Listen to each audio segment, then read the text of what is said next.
hypnotist possessed the way we thought, much like those in charge. No one listened until the destruction was too great.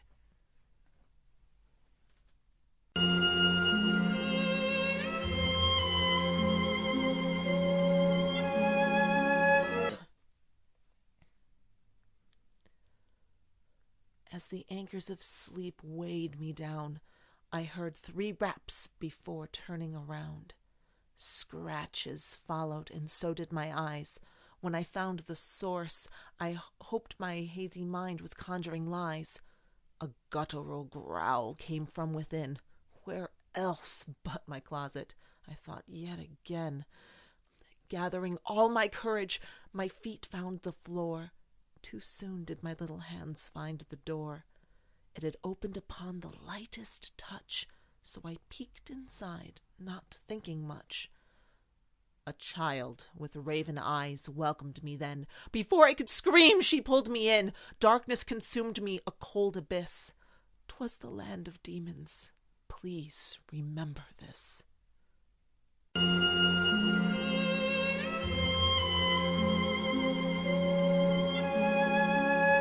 She sat in the Bookstore Cafe, sipping a latte while watching others walk past the window. I saw her on a Thursday. Amber eyes and pastel purple hair, lip rings and fresh face. My face. From behind a menu I spied as she greeted a boy. Their lips met with a sweet smile. My stomach churned, dancing to the deadly song that was my erratic heartbeat. They didn't stay very long, which brought me ease. When they departed, so did I. What followed was not for the weak. You can't unsee that much blood. You can't unhear the zip of tearing flesh. You can't unsmell fear. She had my face.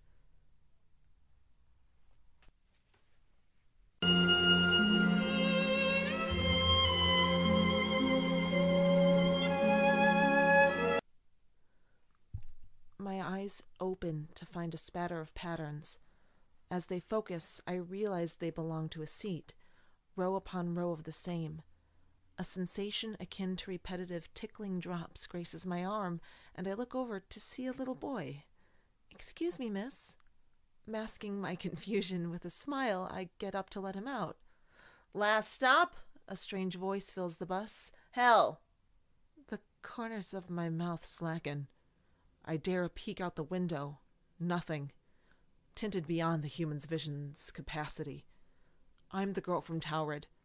All I ask is for the finder of this note to pass it on. Don't let me disappear forever.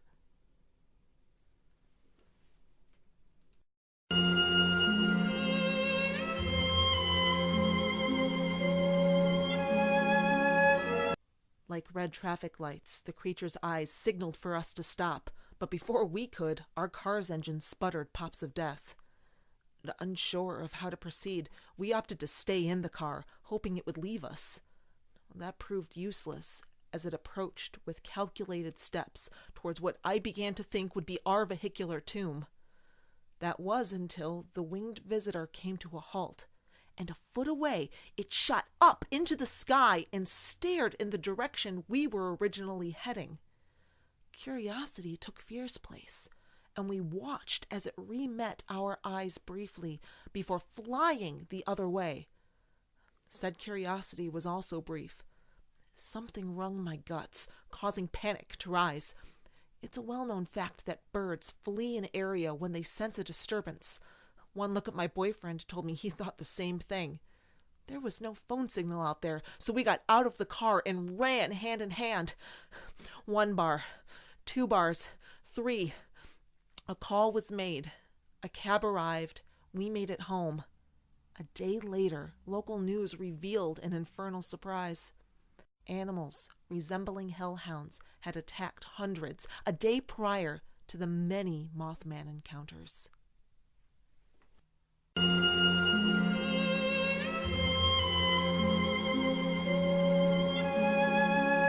The free space was no longer vacant.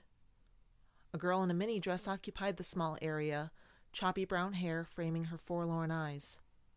A spindly man with no face stood behind, hands resting on her shoulders. I leaned in to get a closer look. A stone skipped across my heart when I saw the background, my backyard. With a deep breath to calm myself, I dared another peek at the girl.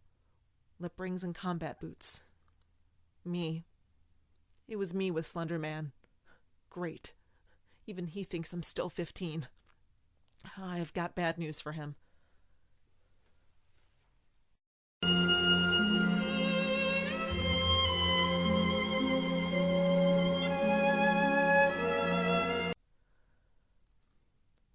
An elderly man stumbled upon 2 children who claimed to be from a land of moon and stars.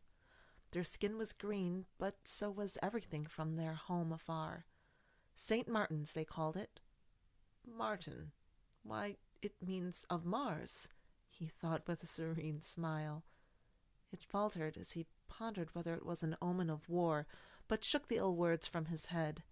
As time went by, the boy seemed to grow blue. I can feel this world's anger and distress.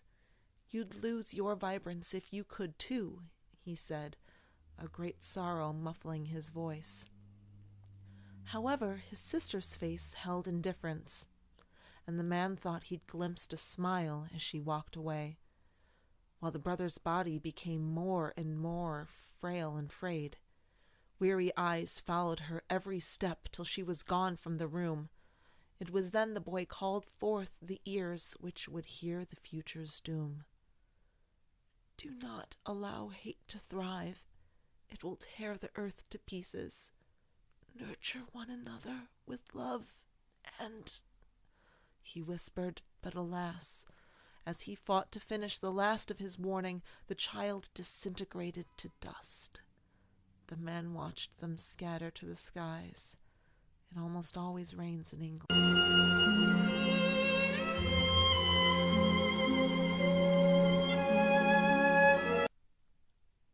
I awoke to searing stabs all over my feet.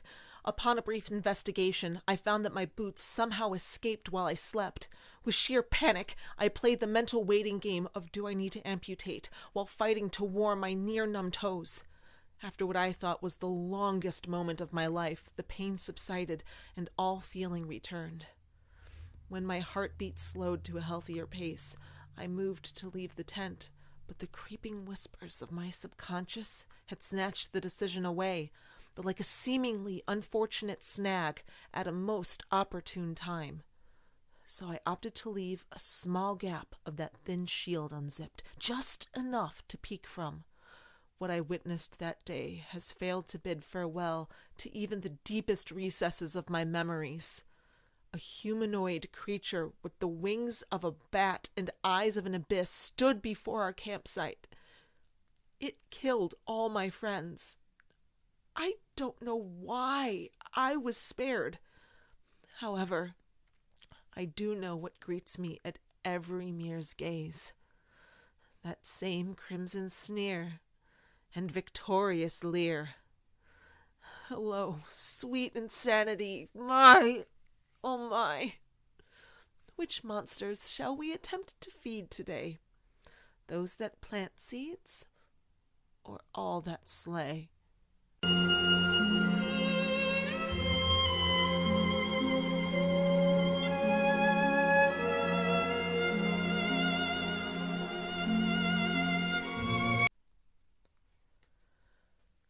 Mears and I have had a strained relationship since childhood, with tales of opposites from another dimension and those of bloody spirits embedded in my thoughts from the moment I turned 8.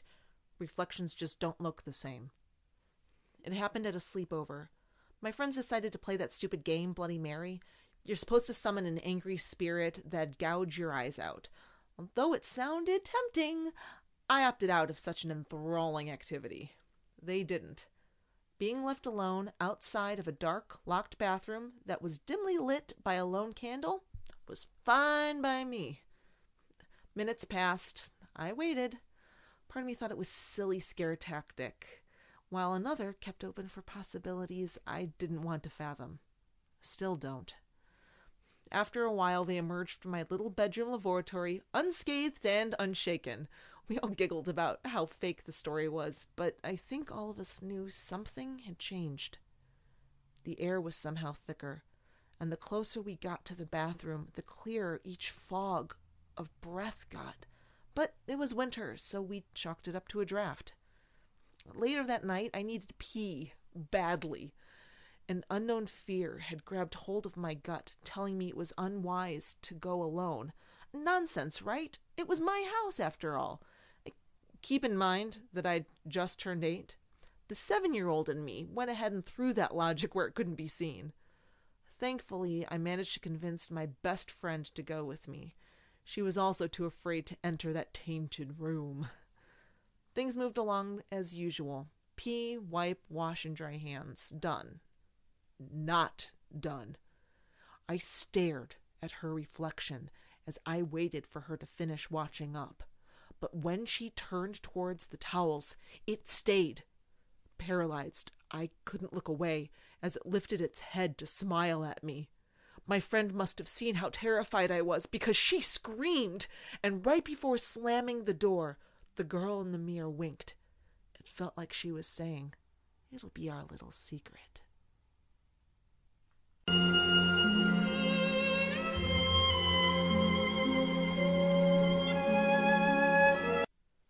A gentle flurry kissed my face, resting me from slumber. When I opened my eyes, the bright sky greeted me. I must have fallen asleep before finishing the treehouse. Having spent hours in a roofless abode, I was surprised to feel as warm as I did. Perhaps it was the comforter wrapped around my body, or the eerie absence of winds. I'd never seen the evergreens so still on a winter morning. As if Mother Nature heard my thoughts, a gust carried the film of snow from the branch directly above me, landing on my face like a mask. The realization was almost instant. I hadn't come home last night. While scrambling from the treehouse with trepidation, my feet got caught on the comforter, resulting in yours truly falling several feet to the ground, or so I thought. Everything in me braced for impact, but only felt heat. Father must have noticed I was gone, and before I knew it, I found myself upon a cave, the entrance to an inferno that many mortals fear above all else, a place where you can hear damned crying for a savior that will never come. I call it home.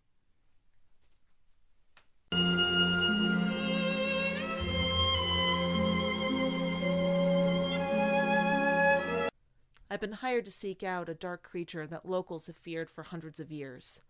A monster said to have a kangaroo-like body with bat wings and a goat's head. But what worries me are its claws and their tendency to shred the nearest human apart. I quite enjoy being fully intact. Thank you very much. Protected in a bulletproof suit with many Bible-thick books glued to the inside for good measure, I venture into the Pine Barrens. There is not a chirp of a cricket nor buzz of a cicada to accompany my troubled thoughts. I wonder if it'll shriek before attacking, or if it'll pursue me at all. It'd be for sport, of course. I don't believe there's enough flesh in my bones for even the lightest snack. It feels like a different world here, as if time doesn't exist. Nothing is birthed, nothing dies. Everything exists in suspension, limbo. Crack! The abruptness startles me the way cucumbers frighten my cat Mittens. I promptly turn towards the sound, crossbow at face level. Image-wise, he's everything they claimed him to be, but not a spark of intimidation tickles my skin. Deborah's given spawn exudes a human air about him. Well, butternuts, I flew to New Jersey to meet someone who seems afraid of me, all of under 6 feet tall and a Kevlar ball of sass. Hello? Genius! What if he doesn't speak English, or at all? Minutes go by. He stands silent, until his lips part, splitting his face in two. A shriek escapes into the sky, and the clouds rain on the parched earth surrounding us. "Where's my mother?" he asks, suddenly enraged by my presence. She gave her last son to the devil, so I have a fairly good idea. Hell, I say. Dejected, he inquires how to get there.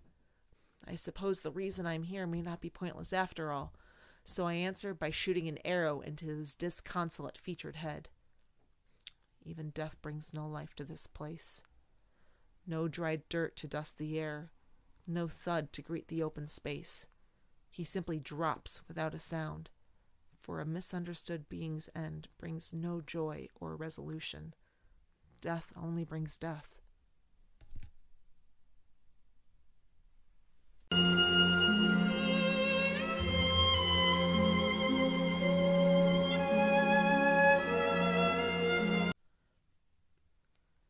I admired his face from afar. Oh, how he'd bled. With every feature thoroughly marred, I whispered, I thee wed. A soul so bright, I hadn't the slightest inclination of the darkness that lurked within. We danced and fed with glee and fervor, celebrating every deadly sin. My dear, there's a secret I must confess, he said to me, so I leaned in closer, clutching his tie, for his words I did need. Silence greeted me in the form of a kiss. Such naivety I possessed, as it was the beginning of a deadly, eternal bliss. In that moment he stole my heart. Draining me of everything, still the world became a slough of treacle tart. There once was a boy I thought I knew, whose love was verily due.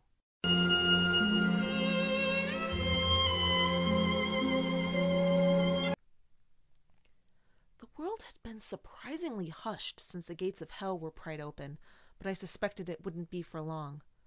With 7 crystals in my possession, I got on a bus at 6 a.m. on the 6th day of the 6th month, wishing I'd also been given an invisibility cloak to hide my unfamiliar face from the prideful city folk of Orgil, for among them was none other than the supposed light-bringer himself, Lucifer.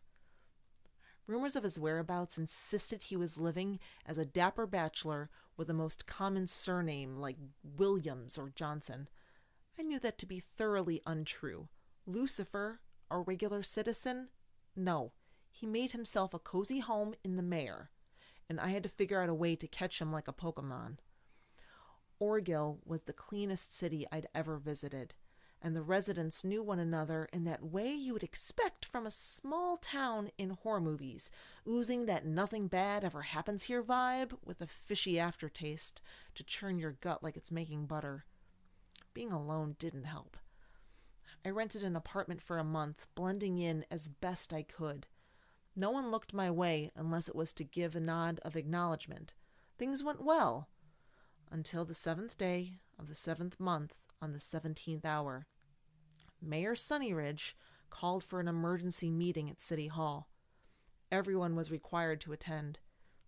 To keep up with the masquerade, I briskly walked there with my head held high and an aching smile that I had no doubt would later numb my face. My goodness, I must have looked like a deranged Cupid doll with brown eyes. Those people were pros. Fortunately, or unfortunately, depending which perspective you choose, before my feet met the marble floor of the grounds, Ridge had said something that melted everyone into a smudge of red faces, blood, and shiny weapons. So, that's when I decided to sneak towards the man-angel himself. He stood on stage with an eerily serene smile, and as I got closer, I swore I saw his form shift like a faulty hologram. He went from man to a winged being with horns on his head, a glorified Hellboy. Thinking it's now or never, I retrieved his crystal prison from my dress pocket. As soon as he turned to face me, it sucked him in. Who you gonna call? A terrified 20-year-old girl who has no idea what to do now, I whispered to myself. Shaking but relieved, I took a deep breath and turned to inspect the damage. That's when things slid into a hapless moment. Those who were still alive were staring at me with the most vicious sneers. If I could regift them, I'd reserve every single one for the nastiest people on earth. Oh, fuck!